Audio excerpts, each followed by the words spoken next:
رجالتنا ابطال البيولوجي دفعه تانية اعدادي، ازيكم يا ابطال؟ عاملين ايه؟ يا رب تكونوا بخير. النهارده ميعادنا مع الدرس الثاني في الوحده الاولى. الدرس اللي فات اتكلمنا فيه عن التغيرات الحراريه المصاحبه للتغيرات الفيزيائيه.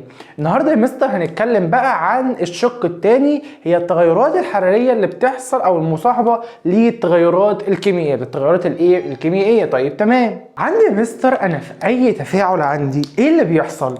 في التفاعل يا مستر انت بيكون داخل مثلا هنقول داخل كربون زائد داخل O2 ذرتين من الاكسجين، هيخرج لي ايه؟ هيخرج لي يا مستر ثاني اكسيد الكربون، صح كده؟ CO2 ثاني اكسيد الايه؟ الكربون. طيب هل حصل تغير في المواد؟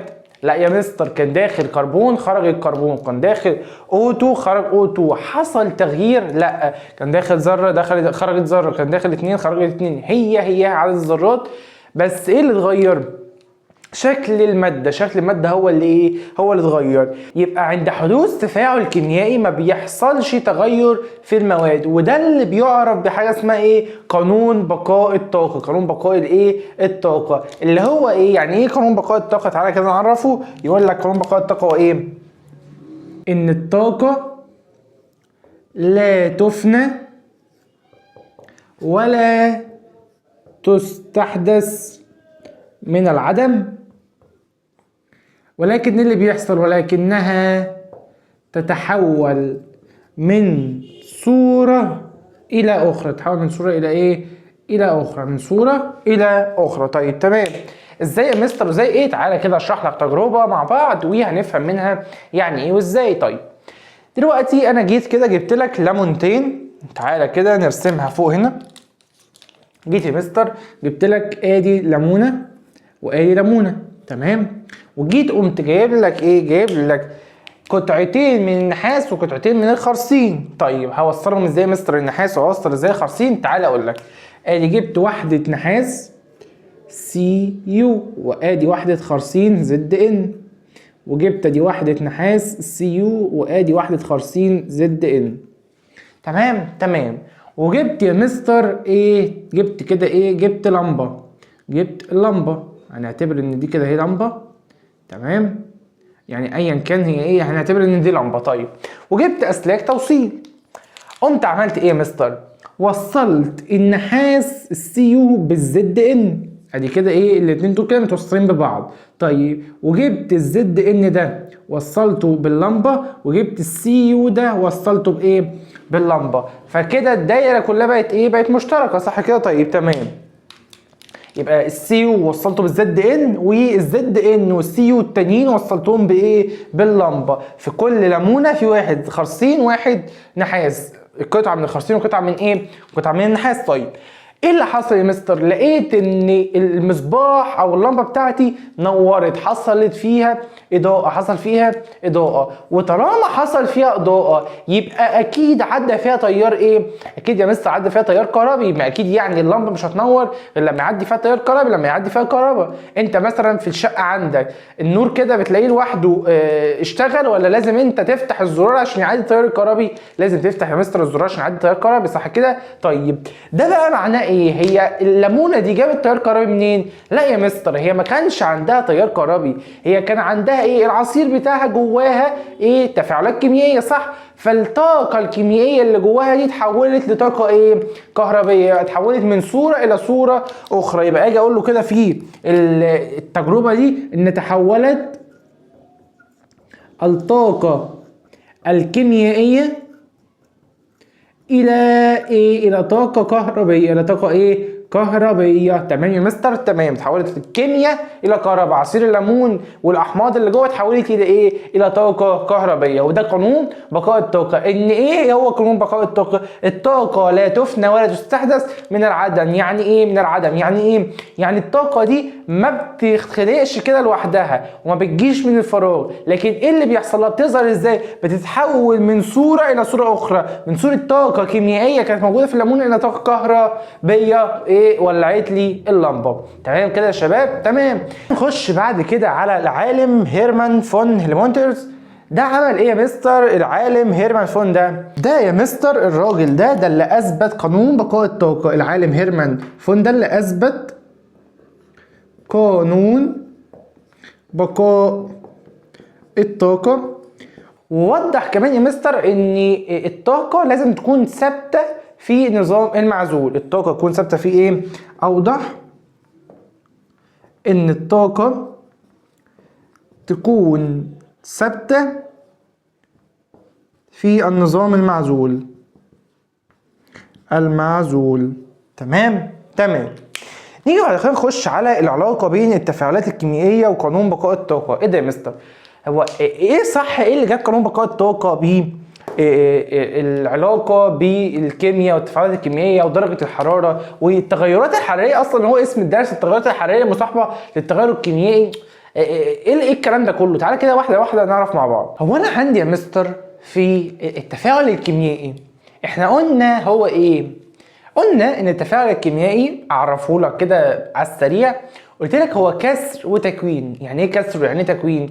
كسر في المتفاعلات وتكوين روابط جديده في جزيئات المواد الايه؟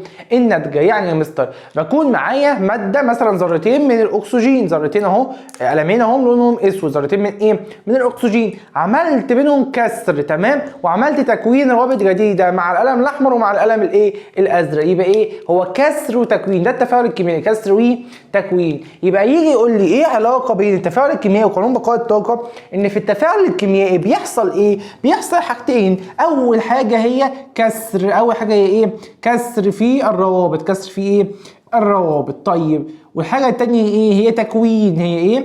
تكوين روابط جديده. تكوين روابط جديدة. طيب في الكسر يا مستر بيكون مصاحبها ايه؟ في الكسر بيكون مصاحبها امتصاص للحرارة، فعشان كده بسميها مصة للحرارة. بسميها مصة لايه؟ للحرارة. لكن في التكوين بيكون طارد للايه؟ طارد للحرارة. طارد للايه؟ طارد للحرارة. يبقى الكسر ده ايه؟ الكسر ده بيمتص، والتكوين بايه؟ بيطرد الحرارة. التكوين بيطرد الايه؟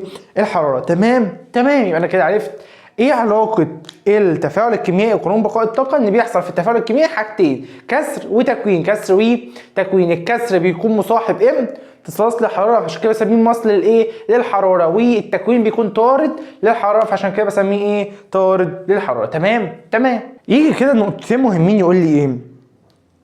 يقول لي يا مستر ان الطاقة دي بتختزن داخل الروابط الكيميائية، وكل ما زادت الطاقة زادت صعوبة كسر الروابط. لما انت تكون طاقتك كبيرة، لما يكون واحد جسمه ضخم كده وعملاق، هتقدر تضربه اكبر او اكتر، او تقدر تضربه اصلا. ولما يكون واحد ضعيف وصغير، هي لما يكون طاقته كبيرة يبقى الجسم ده ايه؟ او الذرات دي او العناصر دي مالها؟ تكون صعبة ان هي تنكسر، صعبة ان هي ايه؟ تنكسر. لكن الاصغر يقدر ينكسر بسهولة. تمام. يجي برضو يقول لي نقطة تانية. يبقى تعالى نكتبها كده. تختزن الروابط الكيميائية طاقة. كلما زادت الطاقة زادت صعوبة كسر الروابط. زادت صعوبة كسر الايه؟ الروابط. تمام. طيب دي كده اول حاجة. نيجي بقى للنقطة التانية اللي هي بتقول لي ايه؟ بيقول لي يا مستر ان الطاقة الممتصة والطاقة المنطلقة اللي هي المصل، يعني الطاقة اللي بتمتصها اثناء الكسر والطاقة اللي بتفقدها اثناء التكوين، بنسبة كبيرة ما بيساووش بعض. ما بيساووش بعض. طيب ازاي يا مستر؟ او طب ايه اللي بيحصل؟ هما لما بيساووش بعض بيخرج طاقة حرارية بعد التفاعل. مش في كده تفاعلات يقول لك وخرج حيد حرارة؟ يا مستر، يبقى الطاقة دي بتخرج لي ايه؟ بعد التفاعل. وده اللي بيحقق قانون بقاء الطاقة. اقول له كده. يبقى في بعض الاحيان لا تتساوى كمية الطاقة الممتصة مع المنطلقة. تمام. فيحدث خروج للحرارة او الطاقة الحرارية دي بعد التفاعل مما يحقق قانون بقاء الطاقة. يحقق قانون بقاء الايه؟ يحقق قانون بقاء الطاقة. تمام يا مستر؟ تمام. يبقى انا كده يا مستر خدت اول جزء اللي هو بيكلمني في ايه؟ بيكلمني في قانون بقاء الطاقة، يعني ايه العالم هيرمان فون، والعلاقة بين التفاعل الكيميائي وقانون بقاء الطاقة. عرفت ان بيحصل عندي في التفاعلات الكيميائية كسر وتكوين. الكسر يكون مصاحب لامتصاص حرارة، بيمتص حرارة. التكوين بيفقد حرارة، والاثنين ما بيكونوش بيساووا بعض، فبيحصل فقد للحرارة دي في اثناء التفاعل، فبيخرج لي فيه النواتج يعني، وبيحقق قانون بقاء الطاقة. عرفت النقطة الثانية اللي تخزن الروابط الكيميائية دي الطاقة، فكلما زادت الطاقة دي بيزيد الصعوبة في كسر الروابط بتاعتي. تمام. أصنف عندي التفاعلات الكيميائية لنوعين. ايه هما النوعين؟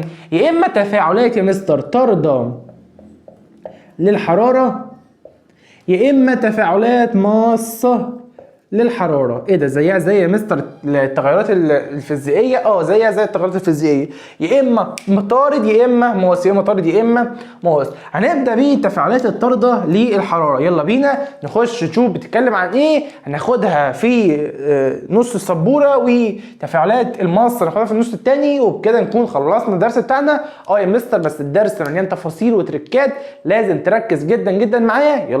يلا بينا يا ابطال نكمل التفاعلات الطاردة للحرارة. انا عندي هاجي كده اجيب لك ايه يا مستر؟ هاجي اجيب لك حمض HCl. احنا قلنا بقى تفاعلات كيميائية بقى وايه، وهنظبط الدنيا مع بعض. طيب جبت لك كده HCl، تمام، وجبت لك معاه Mg، تمام. جبت شريط من المغنيسيوم مع حمض الهيدروكلوريك، وجبت عندي مستر كوبين من البولي استرين وترمومتر. عملت ايه؟ جيت حطيت ال HCl ده داخل الكوب البولي استرين بتاعي، حطيت فيه HCl، حمض ال HCl بتاعي اهو. تمام. قست الحرارة لقيت ان T1 بتساوي، هنقول مثلا ان هي 50. تمام يا مستر. قمت جيت رامي شريط المغنيسيوم جوه الايه؟ جوه ال HCl. رميت شريط الايه؟ المغنيسيوم. هنرسم شريط المغنيسيوم اهو، شريط المغنيسيوم. طيب وقلبت شويه كده، لقيت ان جيت لما قست الحراره لقيت ان T2 بتساوي، هنقول مثلا ان هي بقت 90. فايه اللي حصل يا مستر؟ هتقول لي ان T2 اكبر من ال T1. ال T2 اكبر من ال T1. ايه ده؟ طب صح يا مستر، ماشي. طيب ده بسبب ايه؟ بسبب ان الطاقة الممتصة اثناء التكوين كانت اقل من الطاقة الايه؟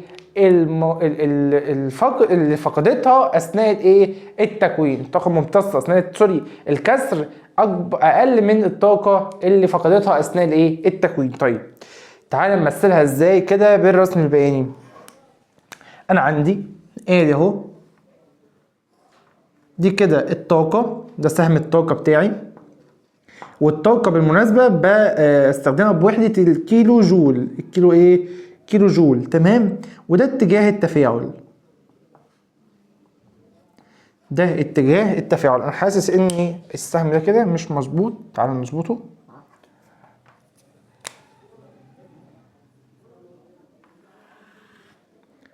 تمام. وتعالى نكبر ده كده شويه عشان نعرف نرسم براحتنا. ماشي. جيت يا مستر اول التفاعل، تمام، مشي كده. بعد كده حصل انطلاق في الحرارة، او سوري امتصاص للحرارة. بعد كده حصل ايه؟ حصل فقد في الحرارة. تمام. يبقى ده كده متفاعلات، دي كده النواتج. تمام. جيت يا مستر احنا قلنا ايه؟ تعالى خلينا نكتبها الاول بالعربي عشان نعرف نترجمها على الرسم. احنا قلنا طالما الحرارة زادت يبقى التفاعل ده، التفاعل ماله؟ مصحوب بانطلاق حرارة، صح كده؟ مصحوب بانطلاق ايه؟ بانطلاق حرارة. تمام. يبقى ده تفاعل ايه؟ تفاعل طارد. طارد للايه؟ للحراره. ماشي، طارد ليه يا مستر؟ تعالى واحده واحده كده اقول لك طارد ليه. لان انا قلت لك ان بيحصل ايه في كسر الروابط؟ بيحصل امتصاص للحراره، صح؟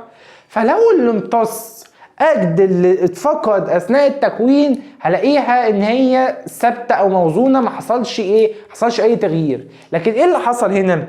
اللي حصل هنا ان مثلا اثناء كسر الروابط امتصت 5 كيلو جول، لكن اثناء التكوين فقدت اكبر من كده، فقدت 10 كيلو جول، طردت طاقه 10 كيلو جول. فعشان كده ايه؟ لقيت ان التي 2 اكبر من التي 1. لقيت ان التي 2 اكبر من التي 1 لان هو انطلاق ايه؟ انطلاق حراره. تمام. فاقدر اقول على المسافه دي كده، المسافه دي كده يا مستر اهي، دي كده، دي ايه؟ دي الطاقه المصحوبه اثناء ايه؟ اثناء الكسر. طاقة ايه؟ طاقة الكسر، طاقة الكسر. طيب دي كده يا مستر كلها على بعض، دي كده كلها دي طاقة الايه؟ طاقة التكوين. الطاقة الايه؟ طاقة الطاردة اللي هي التكوين. طيب الفرق ده يا مستر، الفرق ده بقى ده الطاقة المنطلقة من التفاعل، الطاقة المنطلقة من التفاعل، من الايه؟ من التفاعل. تمام.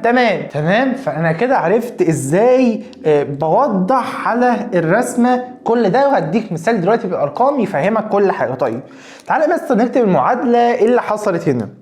نكتب المعادلة. هقول له انا عندي ام جي زائد HCl، خرج لي ايه يا مستر؟ خرج لي MgCl2 زائد H2، تمام، زائد اهم حاجه، مش احنا قلنا التفاعل ده حصل له انطلاق في الحراره، طارت في الحراره، فهيطلع لي ايه؟ هيطلع لي هيت. هيطلع لي ايه؟ هيت حراره. هيطلع لي هيت ايه؟ هيت حراره. تمام. طيب تعالى كده نوزن المعادله عشان مش موزونه. ام جي خرجت ام جي، الاتش خرجت 2 اتش، فنوزن هنا ب 2 بس، خلاص كده 2 اتش خرجت 2 اتش، 2 سي ال خرجت 2 سي ال. تمام، ده كده بالنسبه لوزن المعادله. طيب تمام. يعني ايه اصلا بقى يا مستر تفاعلات طارده للحراره؟ يعني ايه تفاعلات طارده للحراره؟ تعالى نعرف كده مع بعض. تفاعلات طارده للحراره هي ايه؟ هي تفاعلات ينتج عنها انطلاق طاقة حرارية كناتج من نواتج التفاعل إلى الوسط المحيط، يبقى أنا يا مستر التفاعلات طاردة للحرارة تفاعلات بينتج عنها انطلاق طاقة حرارية كناتج من نواتج التفاعل إلى الوسط المحيط، كناتج من نواتج التفاعل إلى الوسط المحيط. تمام. طيب نيجي بعد كده التفاعل اللي بتكون طاردة للحرارة دي زي ايه يا مستر؟ عندي 3 انواع: حمض مع قلوي، او فلز مع حمض مخفف، او كربونات الفلز مع الحمض المخفف. كربونات الفلز مع الايه؟ مع الحمض المخفف. تمام. يبقى دول كده ال3 انواع اللي تفاعلاتهم طارده للحراره، للحراره. طيب تمام. اتفقنا ان انا عندي التي 1 او سوري خلينا في التي 2 بقى. التي 2 هتبقى اكبر من التي 1 اللي هي ايه؟ اللي هي طاقة الحرارة الطاردة اللي هي المنطلقة اثناء، او بلاش الطاردة دي، خليها المنطلقة احسن، خليها المنطلقة، نعتذر عن خليها المنطلقة افضل. طيب ان الحرارة المنطلقة اكبر من الحرارة ايه؟ الممتصة، المنطلقة أثناء التكوين أكبر من إيه؟ أكبر من الممتصة. تمام كده يا شباب؟ تمام. تعال نخش كده على مثال يوضح لك بالأرقام أكتر ويفهمك ويعرفك إن أنا عندي الطاقة اللي هي طاقة التفاعل نفسها، الطاقة المنطلقة من التفاعل دي اللي هي إيه؟ دي اللي هي الفرق بين طاقة التفاعل والطاقة سوري يعني الطاقة الممتصة والطاقة الطاردة. طيب تمام. تعالوا كده ناخد مثال هنا وبعد كده نبقى نمسحه ونشتغل تاني على الطاقة المؤثرة. يلا بينا. اللي انا دلوقتي لو جبت لك ايه يا مستر؟ جبت لك هيدروجين اتش مع او اكسجين. طيب اتش 2 والاو 2 ماشي، هيطلع لي ايه؟ هيكون لي ميه اتش 2 او. تمام. طيب عايزين نوزن، دخل 2 خرج 2، هنا دخل 2 هنا خرج 2، يبقى نوزن هنا ب2، نوزن هنا كمان ب2، نوزن هنا سوري كده ثانية واحدة، شيل ال2 دي، نوزن هنا كده ب2، يبقى كده 4 اتش ادي 4 اتش وهنا 2 او خرجت 2 او. تمام تمام. ده كده وزن المعادلة بتاعتي، دي معادلة موزونة. طيب كان داخل يا مستر الطاقة بتاعة الهيدروجين كانت كام؟ كانت 872 والاكسجين كانت 498. تمام تمام. المفروض يا مستر يخرج لي ال H2O ده كام؟ يخرج لي الميه دي 1840. طيب تعالى كده واحده واحده يا مستر، هات آلتك واجمع معايا. انا لو جمعت الاتنين دول هلاقي ان دول كام؟ ب 1370 وهو يا مستر خرج لي كام؟ خرج لي 1840. طيب تعالى نشوف كده الفرق ده كام؟ تعالى نشوف الفرق ده كام؟ هيطلع لي كام؟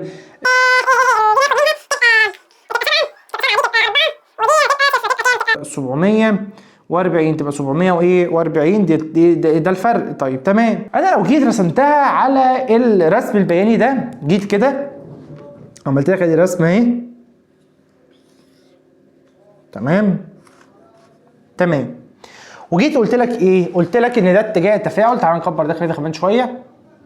قلت لك ان ده كده اتجاه التفاعل، وده ان ده الطاقه بالكيلو جول. تمام تمام. هلاقيك يا مستر انت قلت لي ايه؟ دي التفاعل، بدايه التفاعل، بعد كده الطاقه الممتصه، بعد كده اللي اتفقدت اهي، وده النواتج. تمام. التفاعل او متفاعلات. تمام. فانا عندي يا مستر المتفاعلات دي او التفاعل ده هخليه بكام؟ ها حد يقول لي هيكون بكام؟ ب 1370. تعالى نكتبها بالايه؟ باللون الاحمر كده. يبقى 1000 كام؟ 1370. تمام تمام. طيب ايه النواتج؟ النواتج تبقى بكام؟ ب 1840. 1800 وايه؟ و40 اللي هي دي كده كلها، اللي هي دي ايه؟ دي كلها. تمام تمام.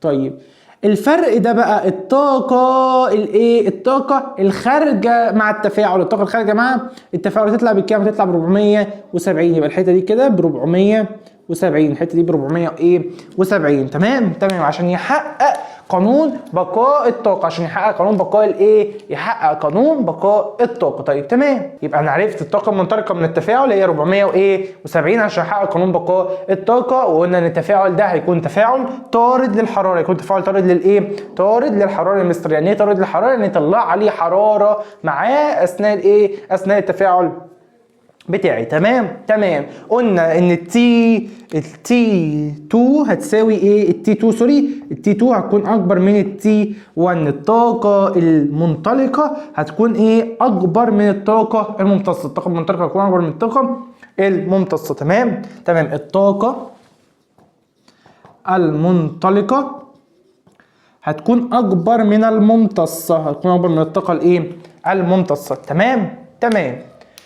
لو عايز تاخد صورة للسبورة دي خدها، وانا برضو هاخدها لك عندي واسيبها لك برضو قدامك. تمام. عشان هنمسح الجزء ده ونخش فيه. يلا بينا كده. لو عايز تاخد صورة خد لك صورة، وانا كمان اهو ادي. تمام. طيب يلا بينا نخش على التفاعلات الماصة للحرارة يا مستر. يلا بينا. قبل ما نخش على التفاعلات الماصة للحرارة انا عندي شوية تطبيقات كده، تعالى ناخدهم مع بعض. يلا بينا. يجي تطبيق يقول لي ايه؟ يقول لي تكامل مع علم الاحياء او علم البيولوجي. بيقول لي ايه؟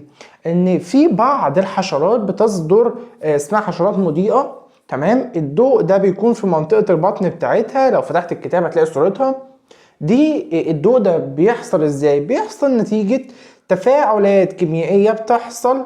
التفاعلات الكيميائية دي بتطرد ايه؟ حرارة داخل الجسم. طيب فالحرارة دي بتتحول الى ضوء، بس مش حرارة. الطاقة دي، الطاقة الحرارية بتتحول لضوء، مش ايه؟ مش حرارة. تمام. الحشرات دي بتكون قادره ان هي تتحكم فيها، ان هي تظهر لمده قد ايه، تستخدمها في التزاوج وفي الحمايه عن النفس، الدفاع عن ايه؟ عن النفس. ده كده بالنسبه لي التكامل مع البيولوجي. طيب عندي تطبيقين، تطبيق اللي هي تسخين العبوات، تسخين الفوريه، وتطبيق تاني اللي هو تفاعل السيراميد. طيب عبوات التسخين دي بتكون عباره عن ايه؟ عبوات التسخين دي يا مستر بتكون اكسيد كالسيوم اللي هو الجير الحي، اكسيد كالسيوم CaO، اكسيد كالسيوم. تمام. بيكون مفصول بجدار رقيق، غشاء رقيق عن ايه؟ عن ال H2O، عن الميه، عن ال H2O. تمام. فايه اللي بيحصل؟ ان التفاعل ده بيطلع لي هيدروكسيد الكالسيوم CaOH زائد ايه؟ زائد ايه يا مستر؟ زائد حرارة. زائد ايه؟ زائد حرارة، زائد هيت ايه؟ حرارة. يبقى طلعت لي هيدروكسيد الكالسيوم. طيب انا عندي المعادلة خرجت لي ايه يا مستر؟ خرجت لي هيدروكسيد كالسيوم وخرجت لي حرارة. الحرارة دي هي اللي بتسخن ايه؟ الحاجات ذاتية التسخين. زي ايه؟ زي مثلا يجي يقول لك كده في الكتاب اعداد القهوة او الطعام باستخدام الطاقة ايه؟ المنطلقة من التفاعل ده لوجود مصدر ايه؟ حراري. سوري، بس بسخن الحاجة دي من غير ما يكون في مصدر حراري خارجي. المصدر بيكون ايه؟ من تفاعل اكسيد كالسيوم مع المية. تمام يا مستر. يبقى انا كده خدت وعرفت يعني ايه الحرارة وازاي بسخن تسخين ذاتي. طيب عندي محلول هيدروكسيد الكالسيوم لما يكون AQ، وهيدروكسيد الكالسيوم لما يكون مسحوق. لما يكون يا مستر محلول ولما يكون مسحوق. طيب لما يكون محلول بسميه ماء جير، ماء الايه؟ ماء الجير. لكن لما بيكون مسحوق بسميه ايه؟ بسميه الجير المطفأ، الجير الايه؟ المطفأ. تمام. طيب نيجي على التطبيق التاني. هو بيقول لي ايه؟ بيقول لي انا لما باجي فاعل ألمونيوم Al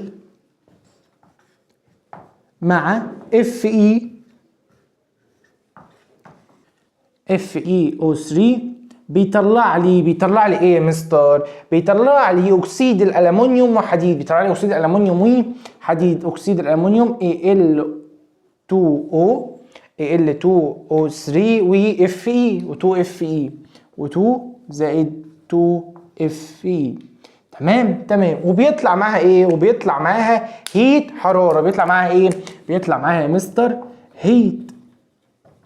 بيطلع معاها ايه؟ حرارة. طيب الحرارة دي بستخدمها في ايه؟ في لحام قضبان السكة الحديدي. بقول له كده بستخدمها في ايه؟ لحام قضبان السكة الحديد. في إيه؟ لحام قضبان السكة الايه؟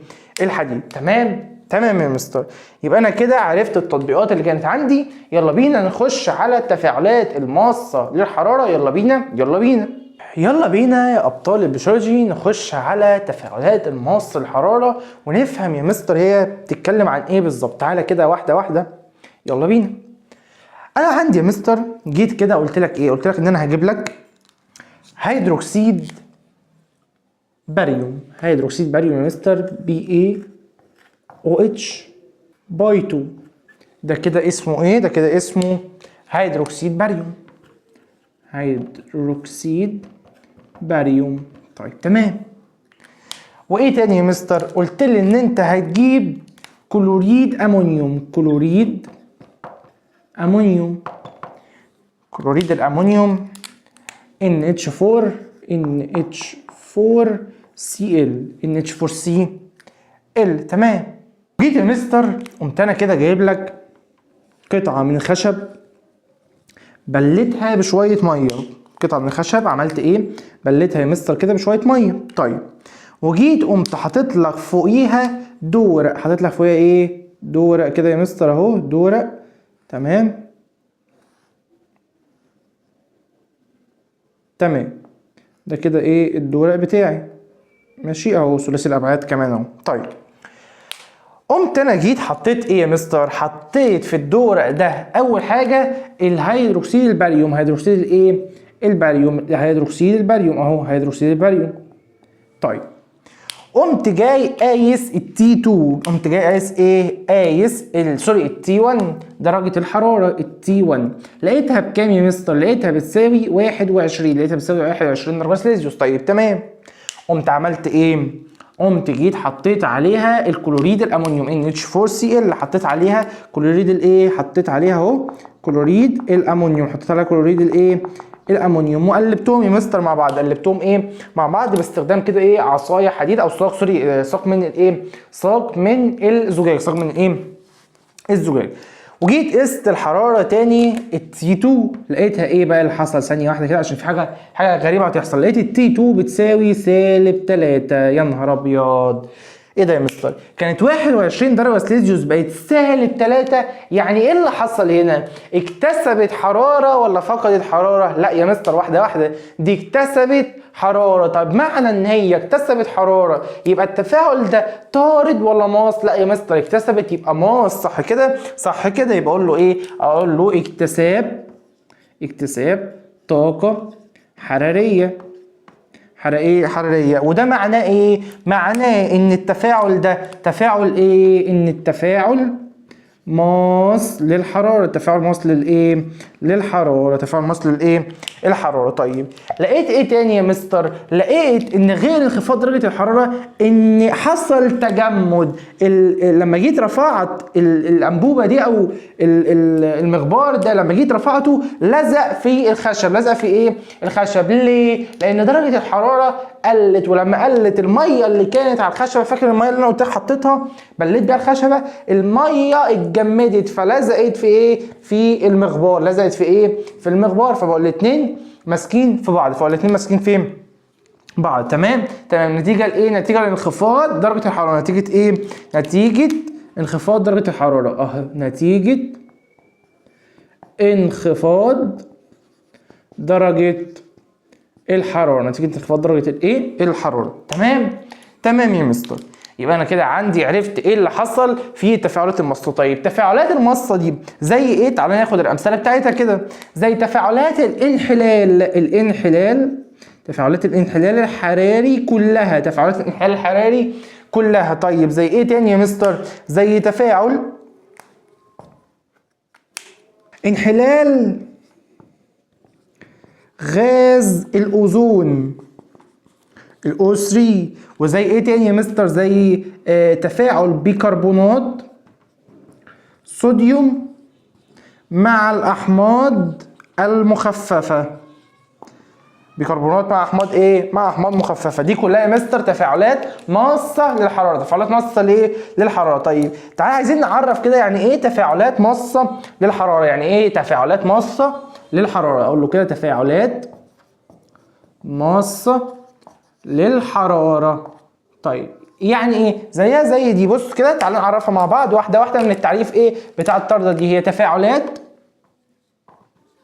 مالها؟ ينتج عنها ايه بقى؟ بينتج عنها ايه؟ انطلاق؟ لا، امتصاص للطاقه الحراريه. امتصاص للطاقه الايه؟ الحراريه. تمام تمام. من ايه؟ من التفاعل. من ايه؟ من التفاعل. فتنخفض درجة حرارة الوسط المحيط. درجة حرارة الوسط المحيط. تمام كده يا مستر. يبقى انا عرفت التفاعلات الماصه هي ايه. تفاعلات بينتج عن امتصاص الطاقه الحراريه من ايه التفاعل، فبيؤدي الى انخفاض درجه حراره الوسط المحيط، يؤدي الى انخفاض درجه حراره الوسط الايه المحيط. طيب تمام، انا كده عندي يا مستر التي 1 اكبر ولا التي 2؟ لا يا مستر التي 1 طبعا اكبر. يبقى اقول له كده تعالى بلون مختلف، تعالى كده باللون الاخضر ده، اقول له ان التي 1 اكبر من التي 2. التي 1 اكبر من التي 2. التي 1 دي اللي هي ايه؟ اللي هي طاقة الايه؟ طاقة التفاعل، صح كده؟ اكبر من ايه؟ تي 1 دي سوري درجة الحرارة الابتدائية، تي 2 دي درجة الحرارة النهائية. طيب تمام تمام. تعالى نرسم الرسمة بتاعة الايه؟ التفاعل الماس. تعالى يلا بينا نرسمها. ادي كده جيت رسمت لك خط الطاقة، وادي خط اتجاه التفاعل. اقول له كده الطاقة بالكيلو جول، وادي اتجاه التفاعل. انا يا مستر في التفاعلات الطاردة كنت برسم المتفاعلات من فوق، صح؟ هنا في الطاردة هرسم الايه؟ هرسم المتفاعلات من تحت. هرسم المتفاعلات من ايه؟ من تحت كده، تمام؟ بعد كده اطلع وانزل ايه؟ ثانية كده عشان ده كده مش كيرف، ثانية واحدة. وانزل بالنواتج هي اللي فوق، بعكس الايه؟ بعكس الرسمه. يبقى لما الاقي كده البدايه من تحت يبقى ده تفاعل ايه؟ ماس للحراره، يبقى ده متفاعلات وده نواتج. لما الاقيها من النص كده من فوق يبقى ده ايه؟ ده تفاعل طارد للحراره، تفاعل طارد للايه؟ الحراره. نفس هي المسميات. تعالى كده نعرفهم مع بعض. ده كده يا مستر هو ايه؟ دي طاقه الكسر، طاقة الايه؟ الكسر الممتصة، طاقة الكسر الايه؟ الممتصة. طيب دي كده يا مستر طاقة التكوين المنطلقة، طاقة التكوين الايه؟ المنطلقة.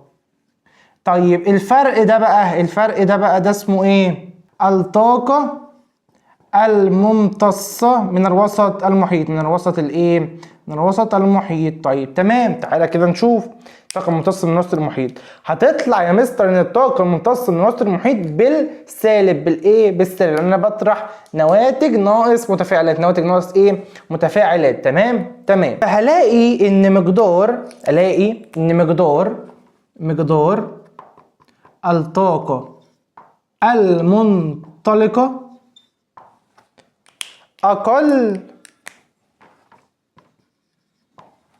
أقل من مقدار الطاقة الممتصة. مقدار الطاقة المنطلقة أقل من إيه؟ مقدار الطاقة الممتصة. فلازم يطلع لي فرق ما بينهم. فالفرق ده هو الطاقة الحرارية الممتصة من الوسط المحيط عشان يحقق لي قانون بقاء الطاقة. الطاقة إيه؟ الممتصة عشان يحقق لي قانون بقاء الطاقة. تمام كده يا شباب؟ تمام كده. احنا خلصنا الدرس بتاعنا.